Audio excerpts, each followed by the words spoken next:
Assalamualaikum warahmatullahi wabarakatuh. Halo guys. Jadi sekarang kita udah ada di Museum Sumpah Pemuda. Nah teman-teman, kalian pasti kepo kan apa sih isi dari di dalam Museum Sumpah Pemuda ini? Yuk ikutin kita bareng-bareng. Ayo, let's go.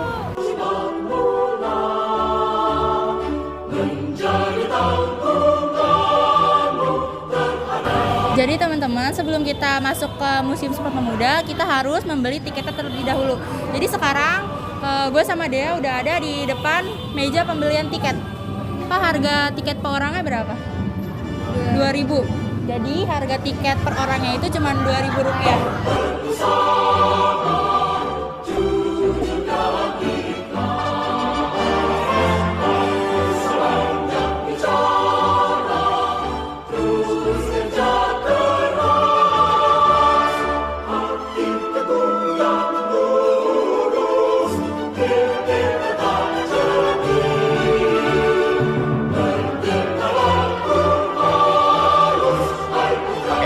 Saya akan menjelaskan mengenai latar belakang terbentuknya Sumpah Pemuda. Terbentuknya Sumpah Pemuda tidak lepas dari peran Budi Utomo sebagai mercusuar atau awalan bagi Pergerakan Nasional Indonesia. Banyak organisasi Pergerakan Nasional Indonesia yang dipelopori oleh kaum intelektual muda yang bermunculan hingga tahun 1926. Di antaranya ialah Gerakan Trikoro Darmo, Perhimpunan Pelajar-Pelajar Indonesia, dan juga Indonesia Muda. Ada juga perkumpulan pelajar dari masing-masing daerah. Latar belakang terbentuknya Sumpah Pemuda merupakan hasil dari Kongres Pemuda II. Kongres tersebut merupakan pertemuan besar antara seluruh pelajar di wilayah Nusantara yang tergabung dalam Perhimpunan Pelajar-Pelajar Indonesia atau yang disebut dengan PPPI. Oke teman-teman, selanjutnya di sini kita ada tentang politik etis. Nah, C.Th. van Deventer ini mengkritik kebijakan sistem tanam paksa yang telah menyengsarakan masyarakat di Jawa dan luar Jawa seperti Lampung, Palembang, dan Ambon. Oleh sebab itu, C.Th. van Deventer ini mengusulkan kepada pemerintah kerajaan Belanda untuk membalas budi dan mensejahterakan masyarakat di tanah jajahan melalui kebijakan politik etis yang meliputi pembangunan di bidang irigasi, edukasi, dan imigrasi. Selanjutnya, politik etis ini akhirnya disahkan oleh Ratu Wilhelmina II pada 17 September 1901. Tujuan utamanya itu kebijakan politik etis adalah menghindari kritik dari oposisi di parlemen. Selain itu, politik etis juga diharapkan mampu menciptakan tenaga kerja terdidik yang bisa dimanfaatkan oleh Belanda dengan upah murah. Politik etis ini sesungguhnya ini tidak benar-benar berdampak pada peningkatan kesejahteraan masyarakat. Namun, kebijakan ini berdampak besar pada pemuda bumi putra golongan priai. Selanjutnya, berkat kebijakan politik etis tersebut, para priai ini dapat mengakses sarana pendidikan yang didirikan pemerintah. Pemuda terpelajar ini kemudian menjadi golongan yang tersadarkan tentang kondisi negerinya. Mereka mulai cara baru dalam melawan segala diskriminasi dan penghisapan ekonomi dengan membentuk gerakan organisasi-organisasi modern dan surat kabar. Nah, jadi selanjutnya kita akan membahas tentang pers dalam pergerakan nasional. Kesadaran politik pada masa itu meningkat pada kebangkitan nasional. Pada masa ini pers menjadi penting, tidak hanya untuk menyebarkan berita, melainkan untuk menyampaikan gagasan-gagasan yang memobilisasi massa. Selanjutnya, Medan Prijaji menjadi surat kabar pertama nomor 1 yang diterbitkan oleh kalangan Bumi Putra. Surat kabar ini mulai dibuat pada tahun 1907 di Bandung.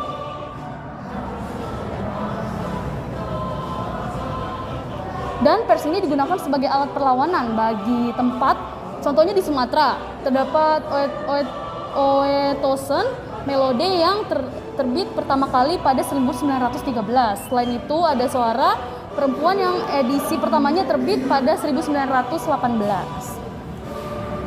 Nah teman-teman, itu aja penjelasan tentang pers dalam pergerakan nasional. Yuk selanjutnya kita bakal next. Saya akan menjelaskan tentang bangkitnya nasionalisme.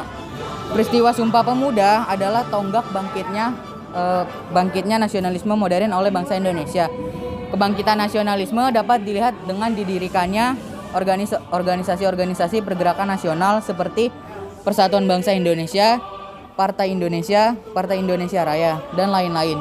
Selain itu, organisasi-organisasi pemuda kedaerahan pun mulai menunjukkan rasa kesatuan dan persatuannya, serta menghilangkan sifat kedaerahannya dan menciptakan sifat nasionalisme guna terwujudnya kemerdekaan bangsa Indonesia. Hal ini ditunjukkan dengan didirikannya organisasi muda yang berawal dari pola pikir pemuda-pemudi Indonesia untuk bersatu menjadi satu wadah. Demikian penjelasan yang saya sampaikan. Lanjut ke penjelasan berikutnya. Jadi teman-teman, selanjutnya kita akan bahas Kongres Pemuda pertama yang dilakukan pada tanggal 30 April sampai 2 Mei 1926.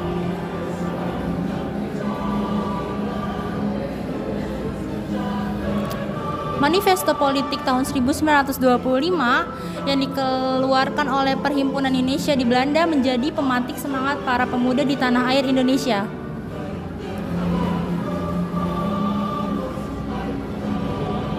Selanjutnya, berbagai organisasi pemuda yang berlatar belakang etnis, agama, dan golongan kemudian mengadakan beberapa pertemuan untuk menyamakan visi dan gagasan untuk mewujudkan cita-cita persatuan sebagai sebuah negara. Puncaknya pada 30 April sampai 2 Mei 1926, Kongres Pemuda pertama dilaksanakan di Gedung Sitzen dekat lapangan Benteng Batavia. Adapun hasil utamanya adalah pengakuan dan penerimaan cita-cita. Ini adalah susunan kepanitiaan Kongres Pemuda yang pertama. Kalian bisa lihat di sini untuk secara lebih jelas ya. Dan selanjutnya ini adalah organisasi peserta Kongres Pemuda pertama. Sekian dari Kongres Pemuda pertama yang berlangsung pada tanggal 30 April sampai 2 Mei 1926. Jadi selanjutnya yang akan kita bahas adalah pembahasan tentang bahasa Indonesia. Sejarah dan asal-usul bahasa Indonesia terukir pada 28 Oktober 1928 pada saat Hari Sumpah Pemuda. Ikrar ketiga dari Sumpah Pemuda adalah pernyataan tekad bahwa bahasa Indonesia merupakan bahasa persatuan bahasa Indonesia. Tepat pada 28 Oktober 1928, para pemuda yang berasal dari pelosok Nusantara berkumpul dan berikrar. Kelak, peristiwa ini dikenal sebagai Hari Sumpah Pemuda. Sejak saat itulah bahasa Indonesia dinyatakan sebagai bahasa persatuan. Bahkan kedudukannya dikukuhkan sebagai bahasa nasional.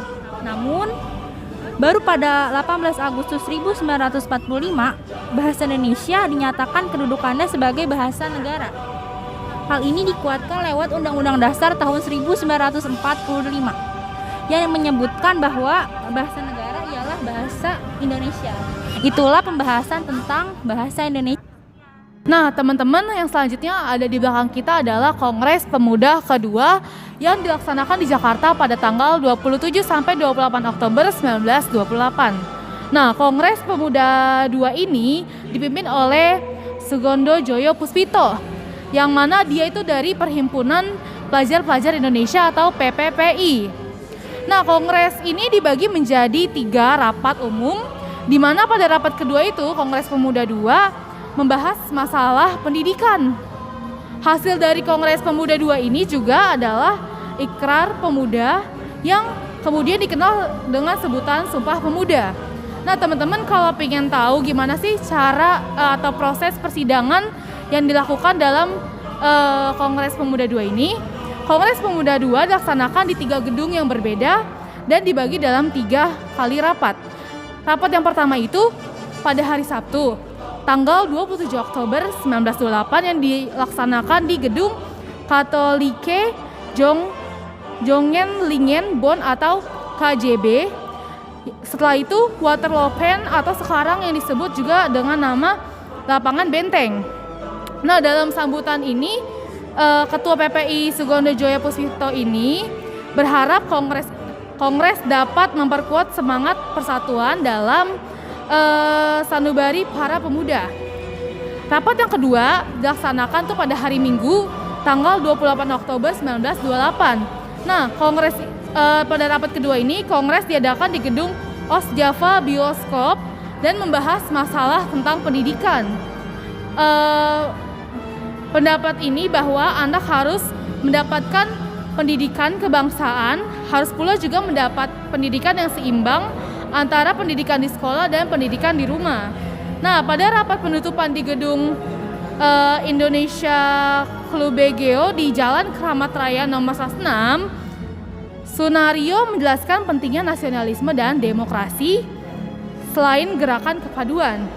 Nah, Ramelan mengumumkan gerakan kepaduan itu tidak bisa dipisahkan dari pergerakan nasional.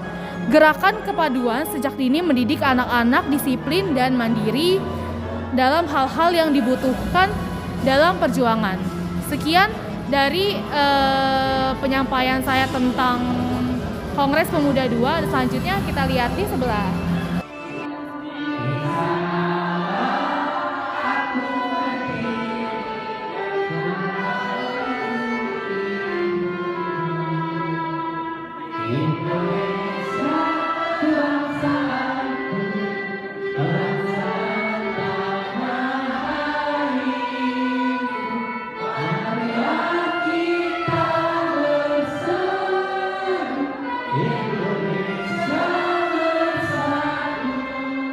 Jadi di sini adalah isi ikrar Sumpah Pemuda yang isinya itu pertama, kami putra dan putri Indonesia mengaku bertumpah darah yang satu, tanah Indonesia.